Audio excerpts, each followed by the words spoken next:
प्रतिभा 9वीं कक्षा में गणित पढ़ाती थी। वो इतनी मोटी थी कि एक कुर्सी में नहीं समाती थी। उसके लिए कुर्सी में बैठना मुश्किल हो जाता था। एक दिन प्रतिभा ने स्कूल के पियन को बुलाकर कहा, घनश्याम, इस कुर्सी के दोनों हाथ तोड़कर अलग कर दो। क्यों मैडम जी, क्या हुआ? इसके दोनों हाथ मुझे चुभते हैं, मुझे ठीक से बैठने नहीं देते। घनश्याम कुर्सी के दोनों हाथ छूकर देखता है और कहता है, इन्हें तोड़ने में ज्यादा मेहनत नहीं करनी पड़ेगी। आपके वजन के भार से ये पहले ही हिलने लगी है, ये देखिए। घनश्याम कुर्सी के दोनों हाथ हिलाकर प्रतिभा को दिखाता है और एक ही झटके में उन्हें तोड़ देता है। ये लीजिए मैडम जी, ये तो अलग हो गए। अब आपको परेशान नहीं करेंगे, आप आराम से बैठिए। घनश्याम ने इसलिए प्रतिभा की कुर्सी के दोनों हाथ तोड़कर अलग कर दिए थे ताकि प्रतिभा कुर्सी में समा सके। उस दिन जैसे ही वो क्लास में पहुंची, उसने देखा कि ब्लैक बोर्ड पर किसी बच्चे ने हम्टी डम्टी की तस्वीर बना दी थी। बच्चे उसे मजाक में हम्टी डम्टी मैडम कहकर उसका मजाक उड़ाते थे। ब्लैक बोर्ड पर हम्टी डम्टी की तस्वीर देखकर प्रतिभा भड़क जाती है। वो गुस्से में बोली, ये हम्टी डम्टी की तस्वीर किसने बनाई है? किसी बच्चे ने कोई जवाब नहीं दिया। प्रतिभा ने डस्टर से हम्टी डम्टी की तस्वीर मिटा दी। प्रतिभा जानती थी कि उसके मोटापे की वजह से बच्चे उसका बहुत मजाक उड़ाते हैं, लेकिन फिर भी वो अपना मोटापा कम नहीं कर पाती थी क्योंकि उसे खाने का बहुत शौक था। वो ज्यादातर फास्ट फूड खाया करती थी। स्कूल आने से पहले वो आलू के पराठे खाकर आती थी। लंच में वो मैगी जरूर खाती और स्कूल की छुट्टी के बाद गोलगप्पे, मोमोज और बर्गर खाना उसका पसंदीदा काम था, जिससे उसका वजन दिन पर दिन बढ़ता जा रहा था। लेकिन प्रतिभा का अपने मोटापे की ओर कोई ध्यान ही नहीं था, जिस वजह से बच्चे तो बच्चे, अब स्कूल की दूसरी शिक्षिकाएं भी प्रतिभा का मजाक उड़ाने लगी थी। अपने मोटापे की वजह से वो काफी धीरे धीरे चल पाती थी। वो देखो, प्रतिभा आ रही है, खाने की दुकान। मुझे तो डर लगता है कि इसके चलने से कहीं धरती न फट जाए। पता नहीं धरती माता इसका बोझ कैसे संभाल पाती होंगी। प्रतिभा जानती थी कि स्कूल की दूसरी शिक्षिकाएं भी उसके मोटापे का मजाक उड़ाती हैं, लेकिन फिर भी वो अपना मोटापा कम करने के लिए कुछ नहीं करती थी। एक दिन स्कूल में टीचर्स डे पर खास कार्यक्रम का आयोजन किया गया था। कॉमन रूम में बैठकर सभी शिक्षिकाएं आपस में बातें कर रही थी। मैं तो डिजाइनर साड़ी और पेंसिल हील सैंडल पहन कर आऊंगी। मैं तो लहंगा पहनकर आऊंगी और हाई हील पहनूंगी। सभी शिक्षिकाएं इस तरह से अपना लुक तैयार कर रही थी। प्रतिभा ने भी सोचा, मैं भी डिजाइनर साड़ी और पेंसिल हील सैंडल पहनकर आऊंगी। मैं भी इनकी तरह खूबसूरत दिखूंगी। हालांकि प्रतिभा ने न तो कभी डिजाइनर साड़ी पहनी थी और न ही पेंसिल हील सैंडल, लेकिन सुंदर दिखने की चाहत में उसने टीचर्स डे के दिन डिजाइनर साड़ी और पेंसिल हील सैंडल पहनने की ठान ली। उसी दिन शाम को वो बाजार जाकर अपने लिए डिजाइनर साड़ी और पेंसिल हील सैंडल खरीद लेती है और टीचर्स डे के दिन वो उन्हें पहनकर स्कूल जाती है।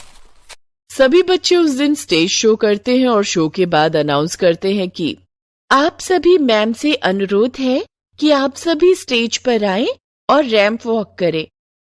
अनाउंसमेंट सुनकर सभी शिक्षिकाएं स्टेज पर आ जाती हैं। प्रतिभा भी स्टेज पर आती है। सभी शिक्षिकाएं रैंप पर कैटवॉक करने लगती हैं, लेकिन प्रतिभा जब कैटवॉक करने लगती है तो वो अपने मोटापे के कारण हाई हील सैंडल नहीं संभाल पाती है और स्टेज पर धड़ाम से गिर जाती है।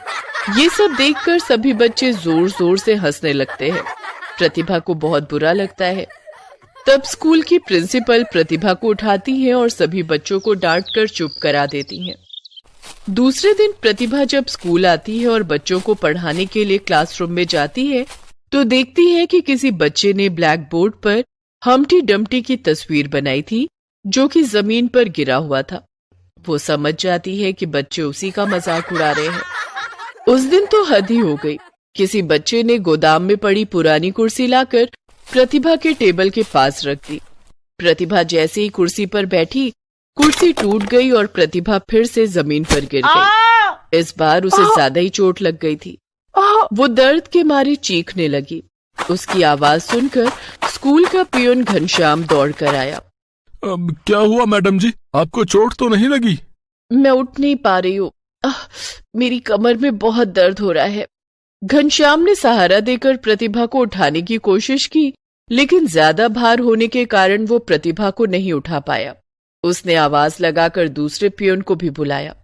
अरे रमेश, सुरेश, बिज्जू, अरे जल्दी से 9वीं कक्षा में आओ। अरे प्रतिभा मैडम को चोट लग गई है।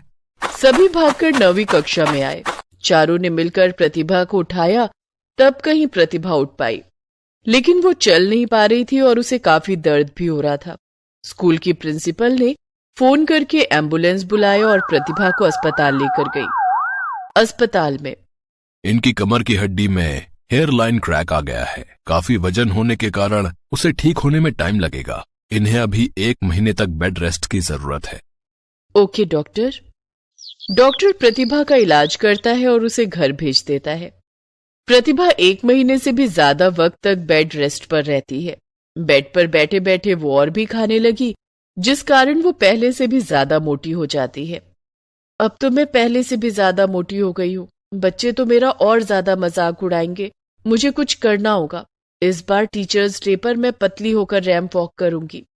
प्रतिभा प्रिंसिपल से कहकर कुछ दिन की छुट्टी और मांग लेती है।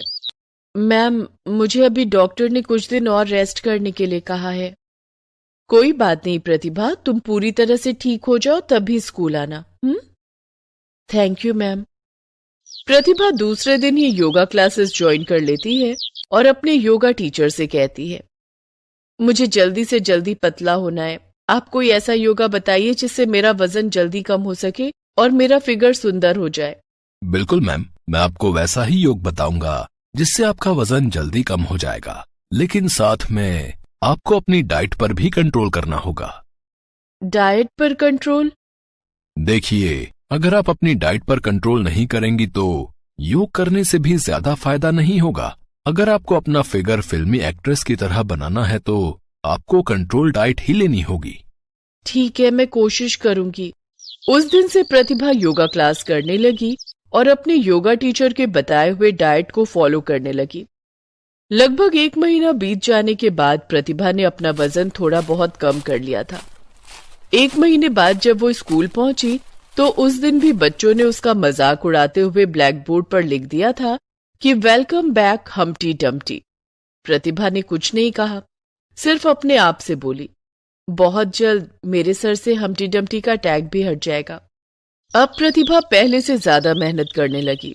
वो स्कूल आने से पहले सुबह 5 बजे उठकर जॉगिंग करती और खाने में ओट्स, सूखी रोटी और हरी सब्जियां और दाल का पानी लेती। फास्ट फूड को उसने बाय बाय बोल दिया था। एक दिन स्कूल खत्म होने के बाद गोलगप्पे वाले ने उसे आवाज लगाई। अरे प्रतिभा मैडम। हाँ भैया, बोलो कैसे हो? मैं तो ठीक हूँ मैडम, लेकिन लगता है आप हमारी दुकान का रास्ता ही भूल गई है। आजकल गोलगप्पे खाने नहीं आती। हाँ भैया, अब मैंने ये सब खाना छोड़ दिया है। मैगी के स्टॉल लगाने वाले भैया ने भी कहा। प्रतिभा मैडम, मैगी से कोई नाराजगी हो गई क्या? नहीं भैया, मैगी से कोई नाराजगी नहीं है, बस अपना वजन थोड़ा कम करना है। मोमो वाला भी प्रतिभा की ओर टकटकी लगाए देखते रहता है, लेकिन प्रतिभा ने अब ये सब खाना छोड़ दिया था। अब स्कूल की छुट्टी होती ही प्रतिभा सीधे योगा क्लास पहुंच जाती और योगा करती। कुछ दिनों के बाद स्कूल में गर्मियों की छुट्टियां हो गई। वजन कम करने के लिए मुझे अब और वक्त मिल गया है। इस 1.5 महीने में मैं अपना वजन काफी घटा लूंगी। गर्मी की छुट्टियों में प्रतिभा ने खूब पसीने बहाए और खूब जॉगिंग की, रनिंग की और योगा किया। वजन घटाने के लिए वो घर में झाड़ू पोछा भी खुद करने लगी।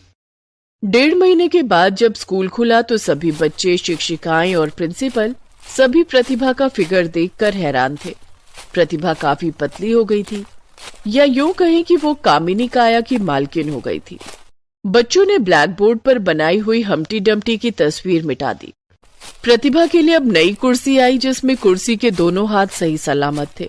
लगभग 1.5 महीने के बाद फिर से टीचर्स डे का दिन आ गया। इस बार भी स्कूल में कार्यक्रम था।